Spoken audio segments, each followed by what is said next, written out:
maybe that's good, I don't know. First up, how the fuck is it mid-August? Like 5 very empty, very blank months. It's typical, the one year I actually remember to buy a fucking diary. Completely fucking useless. But a lot of people were saying like lockdown must be great for people like me, you know, because we've got a lot of time to write, to make, you know, to get come up with some new material. Except it wasn't really that funny, was it? I lost my job, and all those people died, and then we couldn't buy yeast or flour anywhere, could we? No, you people went fucking hard for bread early doors, didn't you? Like, it was like fucking everybody was fucking making bread. To be fair dues, nobody was going to mob, so you might as well have them. But I did learn 1 or 2 things during lockdown. I mean, nothing useful like Spanish or sign language or anything. No, you see, what it was, well, I can't take the credit. I can't take the credit. What I did is I got a girlfriend. And you too can find out all of the things you do wrong if you get yourself a girlfriend. It's very educational. You know, you're going to learn things like you really ought to mute before you fart during a video date. Right, that's the thing. Apparently we're not sharing that much just yet. Right. Also, there's a wrong way to put on face cream. Were you aware of this? I thought I was doing alright in life. Do you know what I mean? Cream on my face. Done. Right? What the fuck am I missing? No. You hum your slapdash about this, people. Circle. Circle. Yeah? Like the lady on the advert. I genuinely was just like, are you actually telling me this? Is this a life criticism I need right now? But apparently it really fucking was.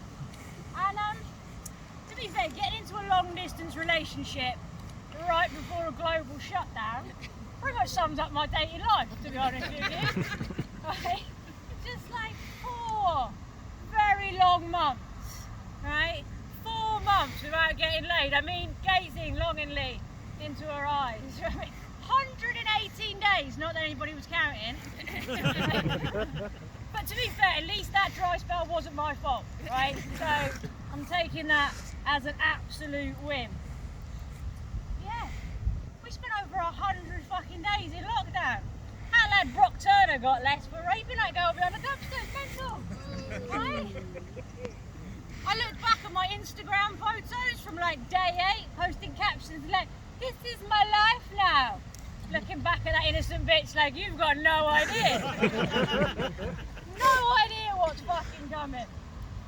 That girl was still watching fucking Tiger King. Do you remember that shit show? Fucking hell. Joe Exotic, eh? What a man. What a mullet. All party in the back with that fella, wasn't it? Fuck, imagine working for him. Alright, okay, like let's go back. Imagine applying for a job on Gumtree to be a zookeeper. Like, first up, that's like a bit iffy, isn't it? Then you get there, day 1, right? You get to meet his husband, his boyfriend, the one-armed lesbian tiger keeper. Next thing you know, you're in a fucking music video. We haven't even mentioned Doc Antle on his elephant riding in like a wannabe sex guru. Fucking mad, the lot of it, wasn't it? But you cool cats and kittens know whose fault it was, don't you? Carol fucking Baskin. Fucking Carol Baskin. Seriously, that shit was mad though. Absolutely mad. Right? On one side, completed Netflix. I know you think I'm joking, but have any of you watched all 5 seasons of Celebs Go Dating? No, I didn't think so, right? So once I completed Netflix, well, what else can I do? I've got a lot of time. So I went on the internet to argue with strangers. Right? Like Graham from Hull. You've met Graham from Hull.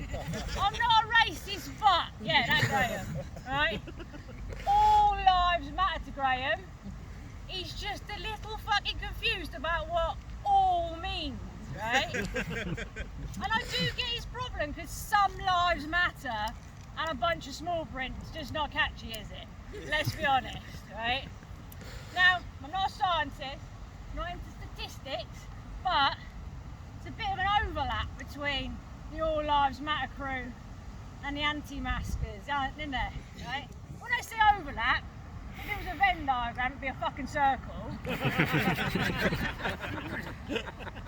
it's a bit awkward, isn't it? Because now apparently we're supposed to listen to them when they say they can't breathe.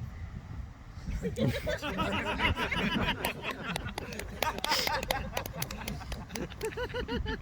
awkward that, isn't it? The social media became even more of a hellhole than usual, didn't it? Like the comparison fucking Olympics out there, right? And the Karens had too much time on their hands. No, Karen, you don't need to hereby declare anything on Facebook, right? The promise, all your photos are safe. Well, except for the ones of your naked grandkids you keep posting. Like, maybe don't do that, yeah? Just a suggestion. And it's just a level of shit posting. But to be fair, if every time I walked into my kitchen or saw a 6-foot mural saying live, laugh, love, I'd probably be a shit poster as well. Fucking kill myself now. Obviously I needed to get offline, right? Thought I need to get out, do something productive. So I got out my lesbian stereotype bingo card. Well, let's have a look, right? Have I got any squares left? And I did, I still got a few squares left. You'd be surprised to know I'm not quite gay enough, right? So I took up tennis. Classic lesbian sport, right? Just a heads up, lesbian sports teams, it's a lie, right? I've taken up hockey, football, softball, roller derby, because they told me they're all lesbians. Bullshit. Turn up, just a bunch of straight girls who actually like sport. Fucking rude. I did all that cardio for nothing. Fucking nothing, right?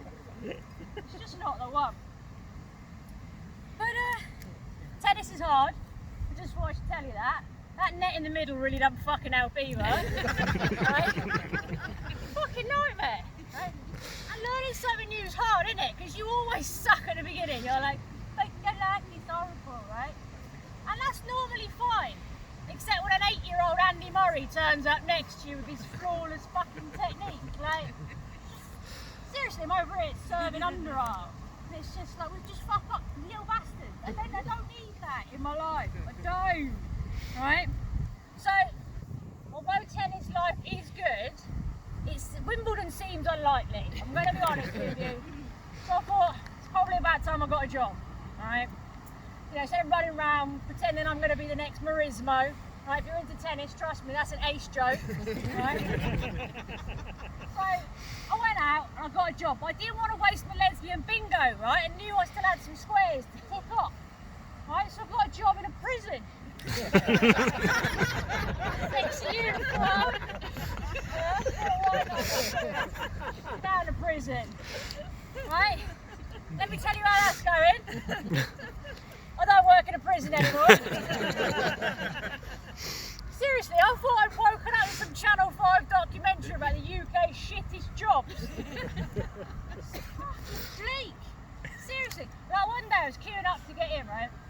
And there's a lad, he's just been released and he is buzzing. Like literally looks like me at home time. He's like, yeah, fucking out, right? So one of the officers is like, yeah, good luck to you. You know, good luck, you'll do great. And he's like, don't worry about me. I'll be back this evening. Fuck me, fella, I don't want to come back after lunch. Like, what is wrong with you? But it is, it's a bleak place, prison. Honestly, I felt like Harry Potter on a tour of Azkaban. And I'm just going to say, as jobs go,